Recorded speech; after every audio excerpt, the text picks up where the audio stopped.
Iniwala po ako na ang pagkakaibigan ay hindi nasusukat sa ruler.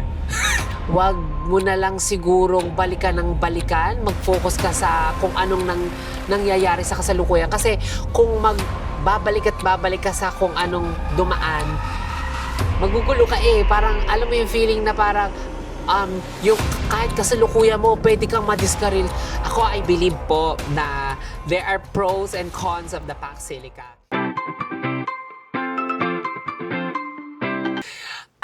Hasayo buyoimnida. And for today's podcast. Wow. Yes, podcast naman tayo for tonight. Or for today. Oh, for tonight. For tonight nga kasi gabi ngayon. And for tonight's podcast ay noong isang araw, nag-post kasi ako sa Blue App, sabi ko sa Facebook, pahingi ako ng mga questions na parang Miss Q&A. And sasagutin natin siya na parang Miss Q&A din. Miss Q&A din. Kasi parang ako'y naiinip. Para bagang ako ay gusto kong maglaro, gusto kong mantarantado, at gusto kong malaman kung gaano kalawak ang pangunawa. Pangunawa ng isang buyo imnida. But for this podcast ay meron tayong napakagandang guest na ating makakasama for tonight. Handa na ba kayo kung sino ang napakagandang guest natin? Actually, sobrang hirap. Ang tagal ko na siyang gustong i-guess, ang tagal ko na siyang gustong makasama sa video, pero syempre dahil sa trabaho, mahirap siyang makutap-tapang dahil nga kami pare-parehas basis sa trabaho. So, sobrang hirap bago ko siya napapayag na makasama sa video ito, and ayan na nga, napagbigyan na tayo ng ating napakaganda at napaka-pretty guest for tonight. So, ready na ba kayo na makita ang isa sa... Actually, parang napansin ko sa mga nakikita ko ditong EPS or mga employment permit system na mga trabahador dito sa Korea, isa siya sa pinaka-fresh face. Isa siya sa parang pinaka... cute. Parang cute. Ang cute niya. Parang, though hindi siya matangkad, pero okay na okay yung sakto yung mukha niya sa height niya. And parang, ganda-ganda ako sa mukha niya. Ewan ko. Parang, basta sobrang simple, pero sobrang ganda. So, nahihiya siya. Wow. Tawa nga siya ng tawa right now. Nahihiya siya na pumunta dito sa tabi ko. So, hihilahin ko siya. Okay lang guys. Wait lang. Please welcome my guest. Ready ka na? Wow! Nahihiya pa. Dali na! Okay, wait lang guys. Please welcome my guest! Buyo Imnida! Yes, please welcome your guest and your host, Buyo Imnida. Ako na rin ang host, ako na rin ang guest dito sa program na ito. Kasi syempre, wala naman tayong ibang... Napakahirap talaga din kumuha ng mga guests or ng mga tao mga kasama natin sa podcast. Kasi mahiyain sila. And parang masarap din naman kasi talagang tsumika ng mga energetic na tao. So, si Salt na lamang ang ating i-guest for tonight. So, yun na nga, ang sarili natin ang ating magiging host at ang sarili na rin natin ang sasagot sa mga tanong na ibinigay ng ating mga viewers dito sa Blue App. So, nag-post nga ako na sabi ko, pwede nyo po ba akong bigyan ng mga tanong na Miss Q&A tas sasagutin ko sa vlog? Ha. Wow. Gusto ko mag-I believe kasi.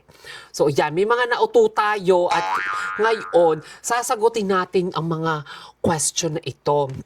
Ngayon, kung makikita nyo po sa aking mic for tonight, sinadya ko ito para makita nyo yung picture ng asawa ko. Wow! Ang asawa ko pong si Steven ng Ahop. Please welcome may asawa. Siya po ang leader at ang husband ni Buyo Imnida, Steven Kim from Ahov Imnida. So shout out po kay Steven, kay JL, sa lahat ng members ng Ahov, anyang haseyo. Napakalakas naman natin. So, ayun na nga, ginamit ko siyang mic para lang, gusto ko lang i-showcase sa inyo kahit na medyo mahirap hawakan si Steven. Gusto ko lang siyang i-flakes sa inyo. I-flakes, ano siya? Cornflakes. So, ngayon, sasagutin na natin. Ang dami ko na sabi, 4 minutes agad yon. So, kailangan medyo mabilis lang kasi magagalit si Madam Trina dahil lagi tayong overtime. Kailangan mabilisan lamang. Kailangan at least maka 20 minutes lamang tayo sa segment na ito para hindi kayo manawa. So, sasagutin natin ang unang nakita kong tanong. Okay. Sabi ni Ate Jane, paano kung sa isang bangka sa gitna ng dagat ay isa lang ang pwede at lulubog ito pag dalawa kayo? Sino ang pipiliin mong mabuhay? Si Stephen Kim ba or ikaw? Wow. At syempre, kailangan merong magsisimula siya sa I believe. So, okay, sasagutin natin siya. I believe na kapag po lulubog ang bangka at dalawa kaming sakay ni Steven at isa lamang ang nararapat na buhay, ay pipiliin ko pong iligtas. Oh my God, napakahirap naman. Kasi pag sinabi kong sarili ko, sasabihin ng mga foha na baka selfish ko, hindi ko ililigtas si Steven. Pag iniligtas ko naman si Steven, kayo ang makikinabang kay Steven. So parang, for better or for worse, for richer or for poorer, for the under the sea, kami na lang dalawa. Wala akong ililigtas. Parehas na lang kaming malunod sa pagmamahal namin sa isa't isa. And I thank you! Yes, wala po akong pipiliin dahil kapag po akong unang nalunod, kayo ang makikinabang kay Steven at hindi po ako makakapayag doon. So, parehas na lang po kami magpapakalunod sa pagmamahala namin sa isa't isa. So, sorry po sa inyong lahat. I'm your Kapitana Imnida. Yes. And for the next question, thank you again. Thank you again kay Ate Jane. So, next question, sabi ni Edgar Morfe. Kung may pagkakataon kang burahin ang isang bagay sa mundo, ano ito at bakit ka nakikialam? What? Diyos ko, ang hirap naman ng mga tanong nito. I believe na kung meron akong pagkakataon na burahin na isang bagay sa mundo at ano ito at bakit ako nakikialam, ito ay ang mga eraser. Sapagkat ang eraser ay sumisimbolo sa pambura ng mga bagay-bagay, lalo na sa mga bagay na naisulat na natin. Maaaring ang eraser ay makatulong sa pagbura ng mga bagay na nangyari na, naisulat na. Ngunit, gusto ko itong burahin sapagkat ang mga pagkakamali nating iyon or ang mga bagay na naisulat na ay nangyari na at hindi na natin to maitatama pang muli. So sa mga susunod pang panahon, ito ay babalikan na lamang natin at iisipin na lang natin na natuto tayo sa kung anong mga naging nakaraan at anong naisulat natin sa nakaraan. So, kaya ngayon, kailangan nating mag-focus sa kasalukuyan. And I thank you! Paka-OA. Alam mo, parang hirap din palang maging host. Tapos, ikaw rin yung guest. Tapos, kailangan energetic. Ang hirap, para akong siraulo din eh. So again, thank you again kay Kuya Edgar Morfe. So sana nasagot ko yung katanungan. Eraser ang aking sagot. At bakit ako nakikialam? Nagtanong ka, be. Nanggigigil ako sa iyo. So, thank you, Kuya Edgar. Again, for the next question. Sabi ni Kuya Gerald Sabado. Yes, pero Lunes ngayon na ako nag-shoot. So, bakit Sabado ang epelyedo mo? Or bakit Lunes ko to nabasa? Mali. Mali! Ang tanong, ang sabong pangligo ay mabango. So, pag ang sabon ay lumapat sa eyat, babango ba ang eyat o babaho ang sabon? What? I believe na ang sabong panligo ay mabango at ang kapag ang sabon ay ginamit ay lumapat sa tae, naniniwala po ako na ang sabon ay siyang mas babaho. Bakit po? Sapagkat kapag tayo ay nanggaling sa palikuran at ginamit natin ang sabon para ipahid sa ating puwitan, ilang beses pa rin po natin gagamitin ang sabon para tayo ay bumango. Ngunit ang tae kapag ibinalot nyo po sa sabon, mahahawakan nyo pa po ba ang sabon?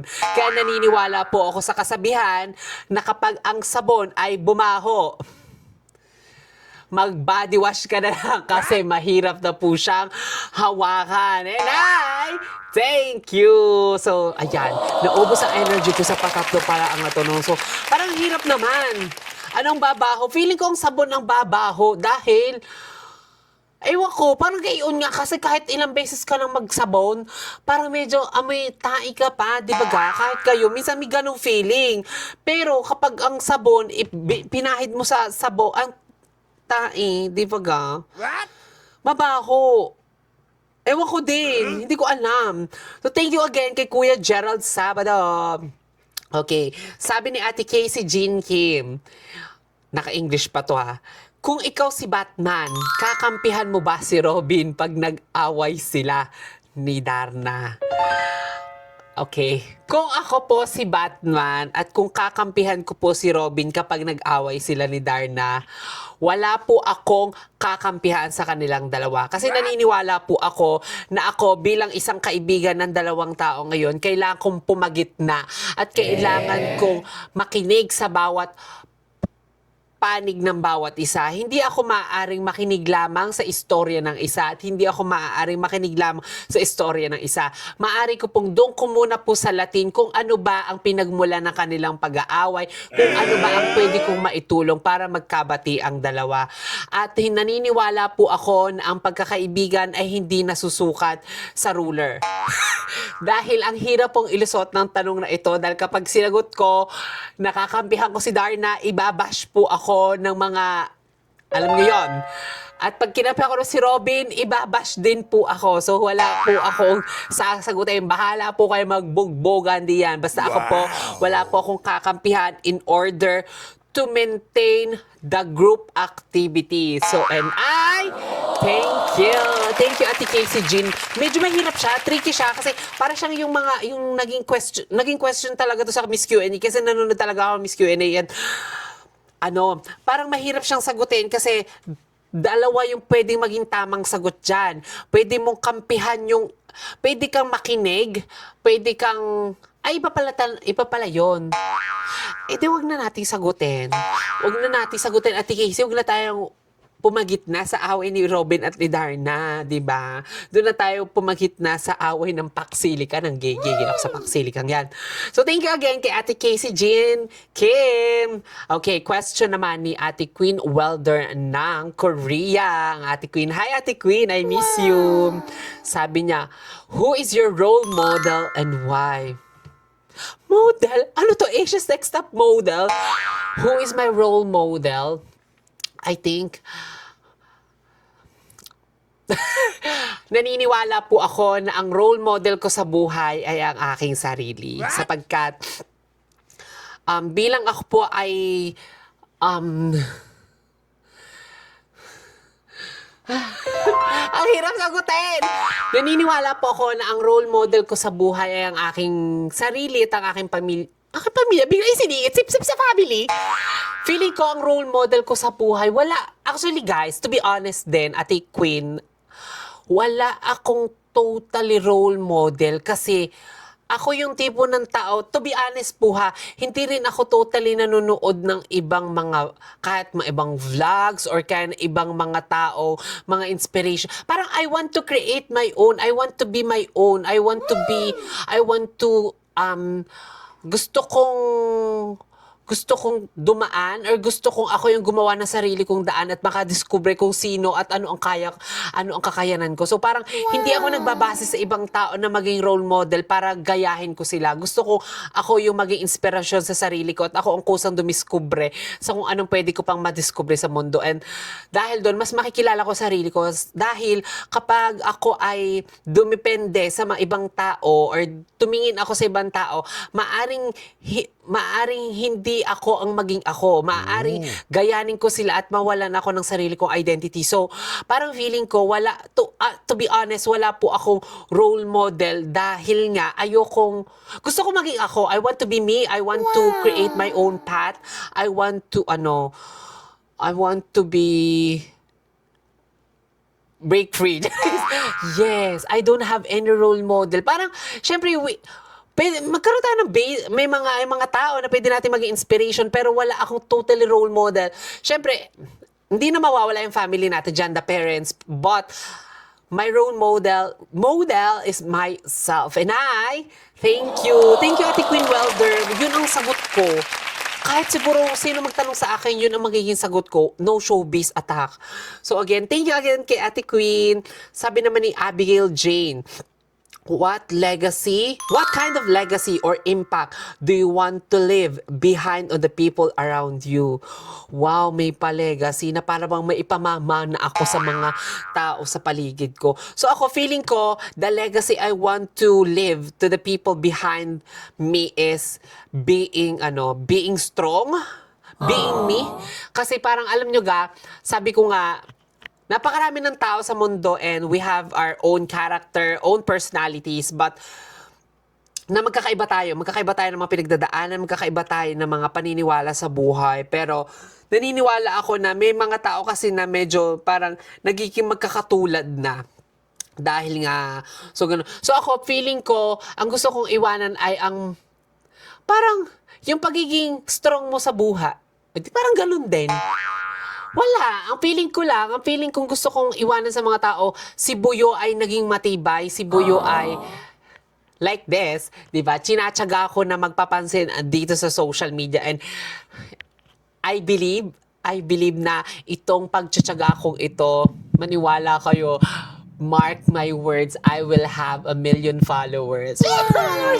Yes, naniniwala ako sa sarili ko, nakakayanin ko magkaroon ng 1 million followers at mamahalin niyo ako kasi I love myself. I support myself and naniniwala ako na kamahal-mahal ako at kasupo-suporta sapagkat gusto kong magkalat ng good vibes, gusto kong magkalat ng positivity sa buhay. Do meron kayong nakikitang konting lungkot pero gusto kong ma-inspire kayo sa akin na maging kayo lamang kayo at maging matibay kayo sa mga bagay-bagay sa mundo kasi there's no certain on earth. It's just certain ang hirap mag-English, nakakagigil. Basta, ang gusto kong legacy ay be you. Just be you and be strong. And thank you. Thank you, Ate Abigail Jane. Ang ganda rin naman ang question mo, pero ang hirap sagutin. Kasi nag-i-English kayo. Nagigigil ako sa inyo. Okay, sabi ni Ate Queen Denise Bloresha, what is the most important lesson you have learned in your life and how would you apply it during your time as Miss Universe? Hola, soy Buyo Imnida. La Cuerdo, la Princesa, la Corneto, la Primo. Soy 1, 2, 3, 4, 7, la Entableado, la concreto soluzione, mi piace le amor, translator please. What is the anong sabi niya? Anong sabi nga again niya? What's the feeling ko the most important lesson that you've learned in your life and how would you apply? Feeling ko yung lesson na natutunan ko sa buhay ay, kasi meron akong, alam nyo to be honest talaga, sa trabaho ko, sa workplace ko, nagsulat ako sa isang karton, sa isang simpleng karton lamang, and sinulat ko yung Bible verse na Isaiah 60 verse 22. Na when the time is right, the Lord will make it happen. And alam nyo ba, every time na ako ay nalulungkot, every time na ako ay nai-stress, every time na ako ay sumasama ang loob sa mga bagay-bagay, to be honest, tumitingin ako doon. And ang natutunan ko sa buhay, wag mo na lang sigurong balikan ng balikan, mag-focus ka sa kung anong nangyayari sa kasalukuyan. Kasi kung babalik ka sa kung anong dumaan, magugulo ka Parang, alam mo yung feeling na parang, yung kahit kasalukuyan mo, pwede kang madiskaril. So, isipin mo na lang na kaya nangyari yon, may mga bagay na inihahanda para sa iyo at wag kang, though, maikli ang buhay, to be honest, maikli ang buhay natin, hindi naman tayo 200 years dito. At minsan maisipin natin, nakaka-pressure naman talaga kahit naman ako, nape-pressure ako sa buhay ko na parang as of now nga, parang sabi ko, parang bakit ganun pa rin? Parang walang progress sa buhay ko. Pero naniniwala pa rin ako na hinuhubog ako ni Lord gaya ng aking sexiness for tonight. Feeling ko hinuhubog ako ni Lord para pag ibinigay na niya sa akin yung talagang desire ng heart and mind ko is ready ako to embrace and to share my blessing. Kasi kasi hindi lang naman pansarili yung gusto ko eh. Parang alam mo yon yung gigil ko sa buhay ay hindi lang para sa akin. So, ang lesson na natutunan ko ay lesson plan ni ma'am. Ayun, basta wag mong maging masaya ka lang, 'di ba? Pilitin mo para hindi ka mamatay ng maaga. Pag nagpakalungkot ka na nagpakalungkot, mamamatay ka ng maaga. Kita mo ako, isa na yata ako sa isa sa pinaka malungkot na tao sa mundo, pero nagagawa ko pa rin sumaya, ngumiti, mag-vlog ng ganare, 'di ba? So, please be inspired sa akin na kahit na anong nangyayari sa buhay, ngumiti pa rin tayo, 'di ba? So, kung ayaw mong ngumiti, bubungiin kita, ibibigay ko sa iba yung ngipin mo, nang gigigil ako sa'yo. So again, thank you so much kay Ate Denise. Sino ba nagtanong? Si Ate Denise. Thank you so much! Sabi naman ni Real Brian Bisa. Hi Kuya Real! Sabi niya, anong gagawin mo pag pinalayas ka ng nanay mo sa bahay nyo? Pero natanggap ka sa trabahong inaplayan mo, pero work from home. Okay. Ako po, I believe, kung ang gagawin ko po, kung anong gagawin ko kapag pinalayas ako ng nanay ko pero work from home ang trabaho ko, I believe, sabi nga, doon pa rin tayo uwi sa sarili nating bahay. Siguro, dumadating tayo sa point na may hindi pagkakaintindihan sa pamilya natin, to our parents, dahil nga sa mga bagay-bagay na hindi natin napapagkasundoan, and realidad siya, nangyayari talaga siya sa totoong buhay. And naniniwala po ako na kailangan natin na magbati. Kailangan nating, kasi magulang natin yun. Kailangan nating igalang ating magulang. Pag-usapan ang mga bagay na dapat pag-usapan para magkaroon ng solusyon sa mga bagay-bagay. At pag bigyan ng solusyon ang mga bagay-bagay na nagka-problema, pwede ka na ulit makabalik ng bahay at makapag-work from home! Gigigil ako talaga naman. Pero kung walang internet sa bahay, kagaya sa amin, walang signal, hindi pa rin ako sa amin mag-work from home. Sobrang hirap ng signal ng data. Yung internet nga pa wala-wala pa rin. So, hindi ko alam kung saan ako mag-work from home. Kaya I will not work from home. Diba? Gigigil ako. So, thank you so much kay Kuya Real Brian. Diba? 21 minutes na ito. Magagalit na si Madam Trina. So, sige, Madam Trina, until 30 minutes po. Bigyan nyo pa po kami ng 30 minutes. Hindi ako pwede sa showtime. Feeling ko, overtime din ako. Magagalit sa akin si Madam Trina. So, again, thank you kay Kuya Real.